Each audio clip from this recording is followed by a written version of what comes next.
Lord Sauron. For Alexander the Great's legendary campaign against Darius III of the Achaemenid Empire, the winter of 330 to 331 was the calm before the storm. During that time, the Macedonian army had what amounted to a holiday in the gentle lands adjacent to the River Nile. But that holiday was now over. As the mountain snows thawed and the spring began, two of the greatest armies of the age were on the march. Alexander's force was smaller, but had proven itself supreme multiple times in the realms of discipline, technology, and command. Darius' newly raised imperial army was massive, its warriors drawn from the seemingly endless reserves of his continent-spanning empire. Persia was about to face off, for one last time, against Macedon at the Great Battle of Gaugamela in 331. Ever since his epical triumph at Issus 2 years earlier, Alexander had been methodically reducing every potential center of resistance in the western part of the Achaemenid Empire. Syria had been secured and administered, followed by Phoenicia, Palestine, and the jewel in Persia's crown, Egypt. But as spring of 331 BC arrived, it was once more time to move on, this time into Persia's imperial heartland. The advance would be risky. Disconcerting news was even now arriving from Greece concerning Aegis revolt. All the king could feasibly do at this point, without abandoning everything he had accomplished, was to send a great fleet of 100 ships to aid any harbour supporting the Macedonian cause. Apart from that, putting down the Greek rebels would be left to Antipater and the men under his command. With that considered, Alexander again turned east, where Darius and a colossal Persian army were waiting for him. Following one final bout of administrative fine-tuning, the king marched his army to Thapsacus, a major link between Syria and Mesopotamia.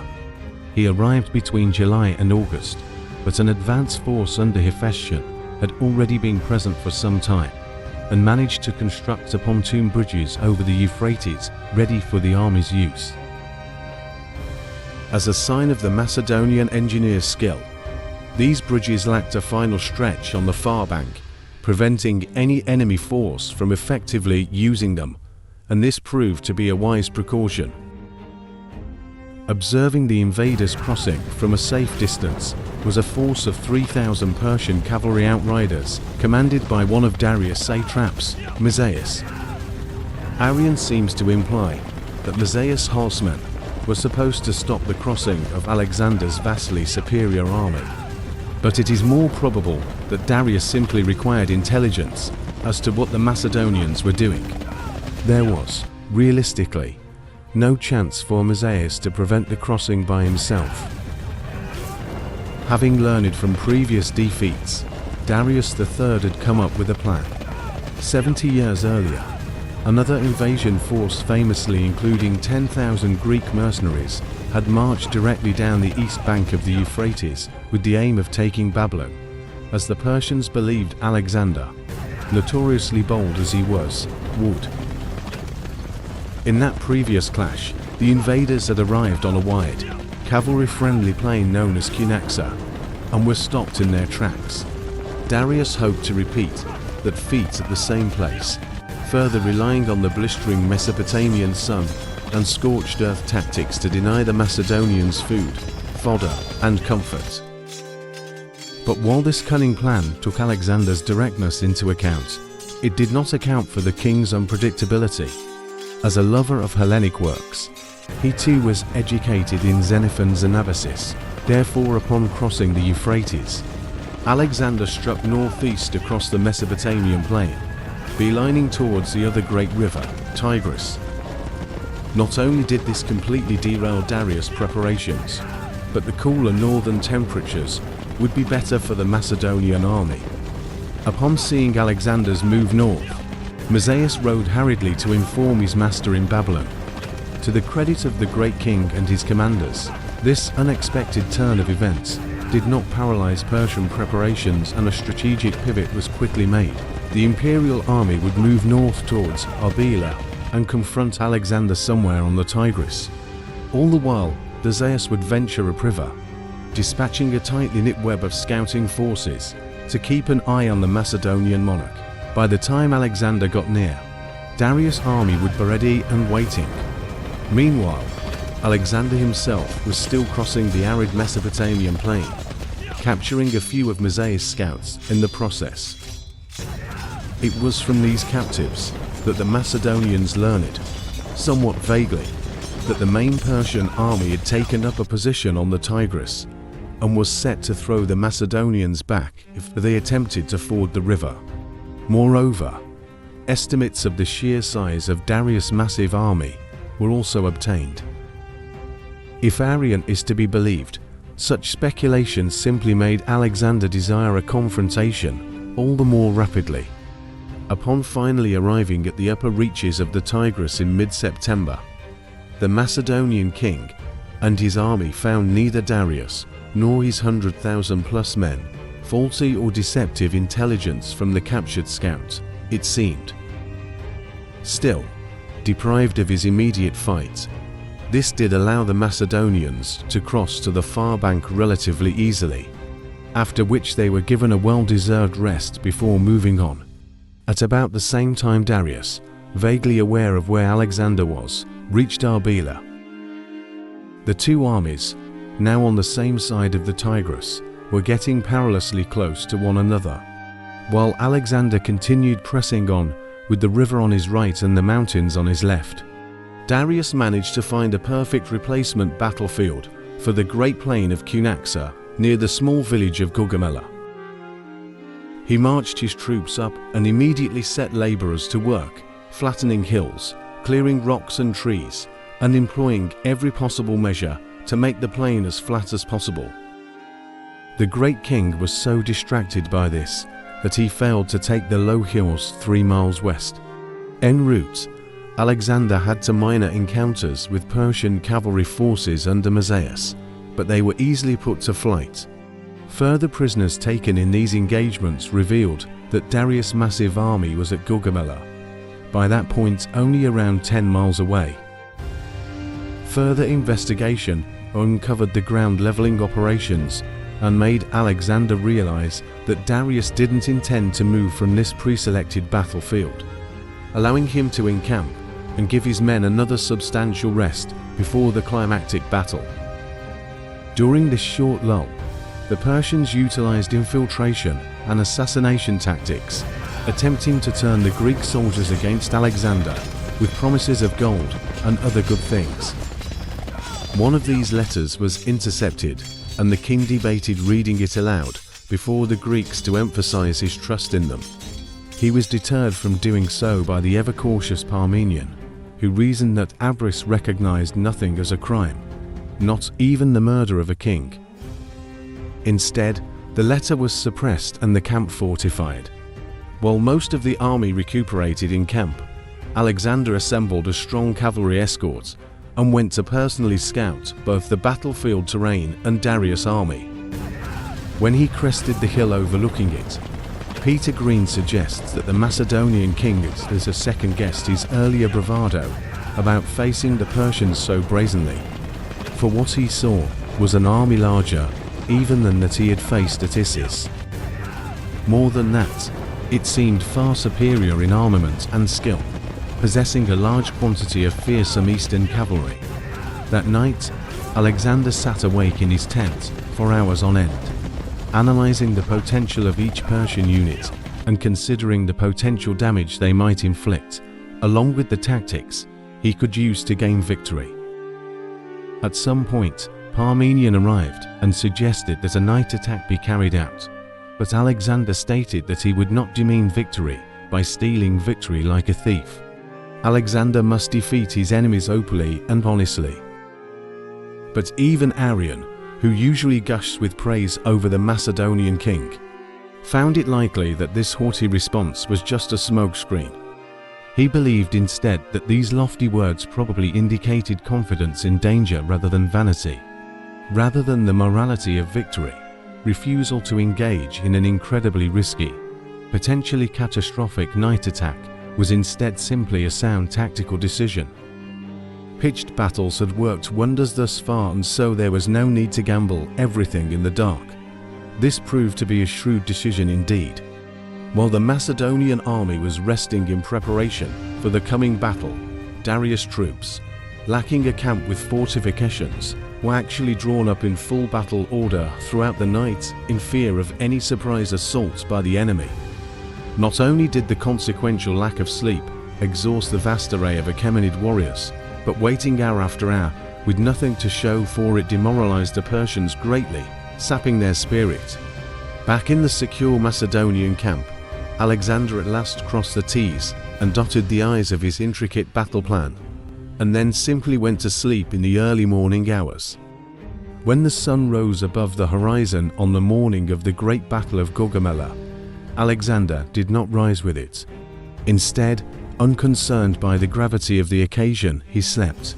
On their own volition, the various battalions had breakfast and assembled for battle. Only when knowledge of Alexander's plan became necessary for deployment did Parmenion, probably rolling his eyes a little, go and rouse the king from his slumber. No doubt curious as to just how the king was able to sleep so soundly when the largest army ever seen was right there over the hill, Parmenion asked him. Alexander simply responded by saying that he had indeed been worried when the Persians had been retreating and laying waste to the line of march. But now that pitched battle was on the cards by Heracles, he has done exactly what I wanted. Not long later, Alexander and his army strode onto the Gaugamela plain in battle-ready formation. Finally, the Macedonian king and his Persian counterpart were face to face once more, and the great battle for Asia was about to begin.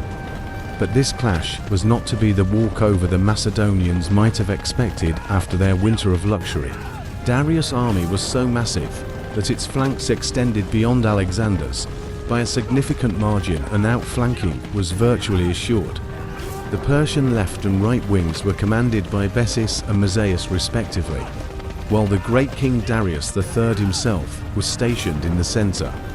On the left, Bessis commanded thousands of cavalry from his own satrapy of Bactria, together with Sogdians and Arachosians. Additional mounted strength was drawn from the nomadic peoples beyond Persia's northern frontier, who were in military alliance with the empire, such as the Sakai and Dahe Scythians fighting as cataphracts or horse archers.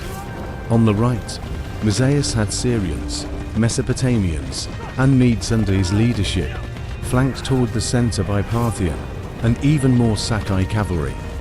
Tapurians, Hyrcanians, Albanians, and Sassanians from the Caucasus and the areas around the Caspian Sea formed the link between right and center.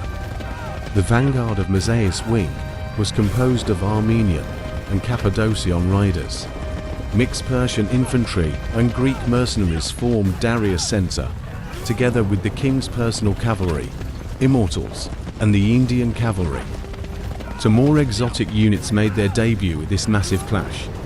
First were the great king's 200-scythe chariots, somewhat experimental shock vehicles with blades on their wheels, tailored to break apart the fearsome Macedonian phalanx.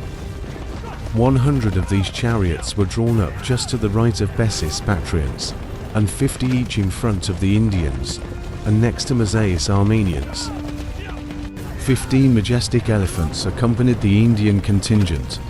All in all, the Persian army at Gaugamela consisted of between 100,000 and 150,000 troops, 30 to 40,000 of which were cavalry.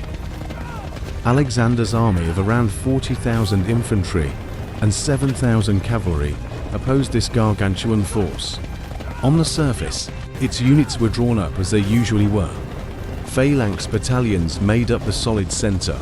Parmenion and his elite Thessalian cavalry stood guard on the left, while Alexander, the companion cavalry, and the king's usual Ogriones, archer, and hypaspis strike force prepared to smash the enemy army on the right.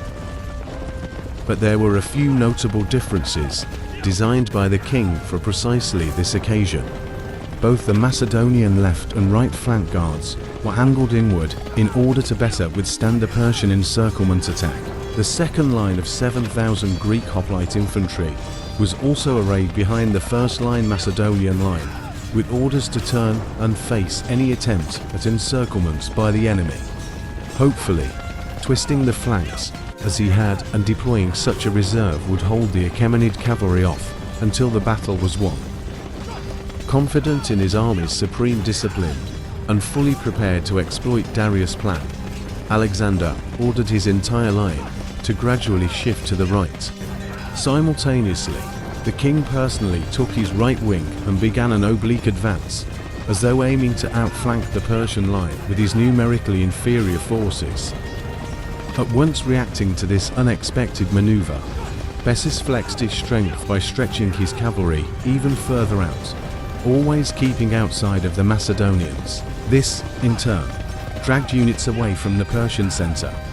All of a sudden, it became obvious to the Achaemenid leadership that by edging his army to the right, Alexander was attempting to move the battle away from the level plain, thereby rendering much of Darius' long-planned strategy null and void. Regardless of his lacking numbers, Alexander continued drifting right until he was just short of the cleared zone. Anxious to avoid fighting on the rough ground, Bessus finally committed his wing by launching a direct charge against the Macedonian right. This commitment was precisely the move Alexander had been attempting to provoke. As his companion cavalry joined battle with the ferocious Sakai Bactrian horse that formed Bessus' vanguard, the Macedonian king fed additional units into the fray from deeper on his flank. Naturally, Bessus responded by committing the majority of his strength with the hope of crushing Alexander and rolling up his army. As this engagement was progressing on the Macedonian right, Darius III believed that the moment had come to wipe out this troublesome invader from the west once and for all. On the other Persian flank, Mesaeus launched an overwhelming cavalry assault against the ever-stalwart Parmenion, who was, as always, desperately outnumbered.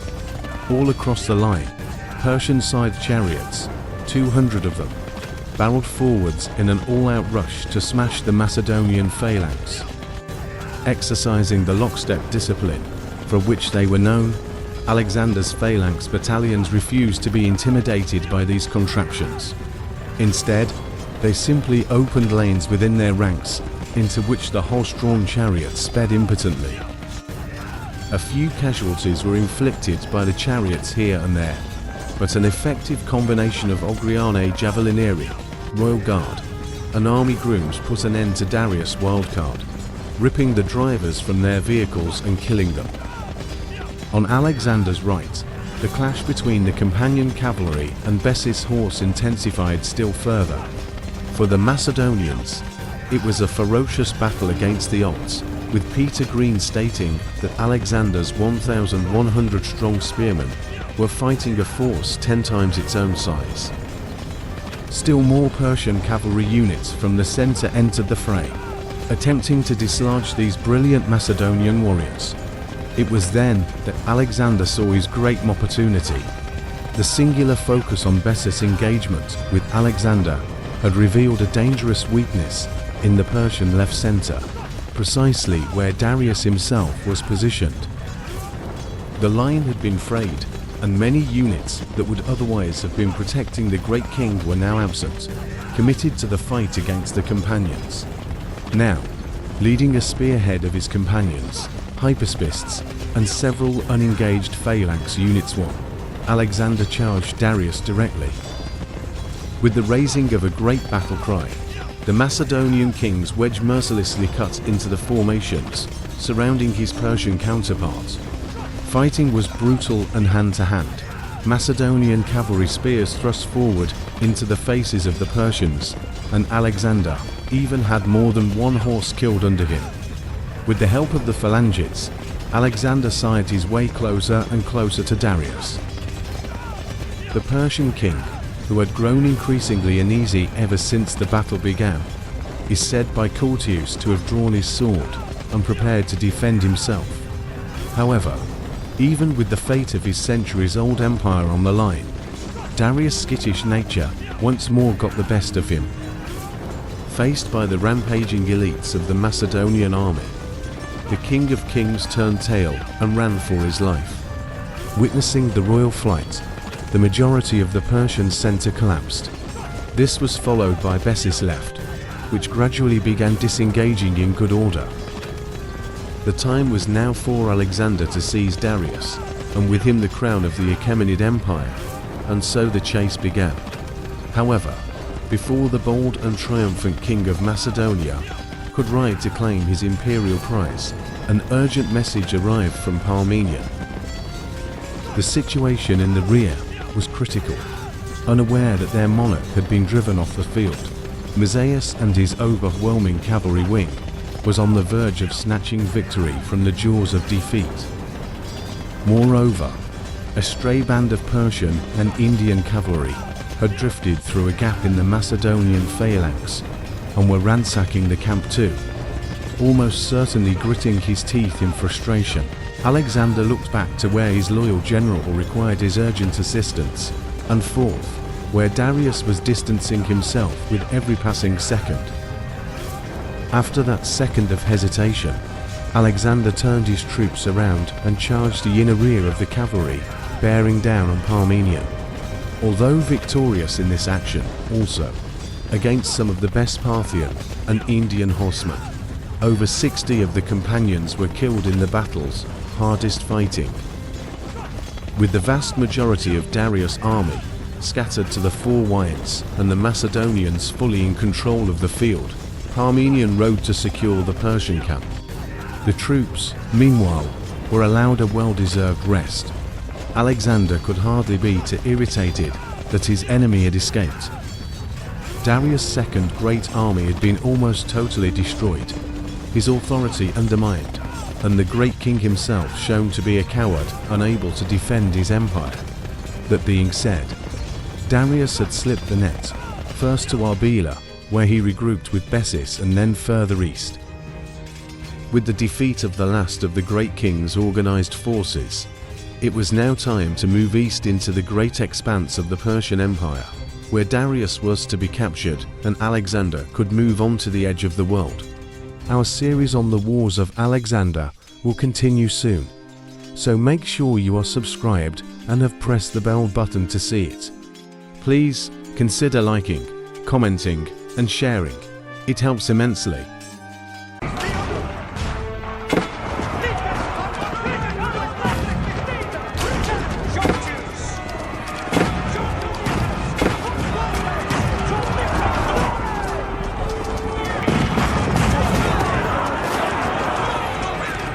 Lord Sauron.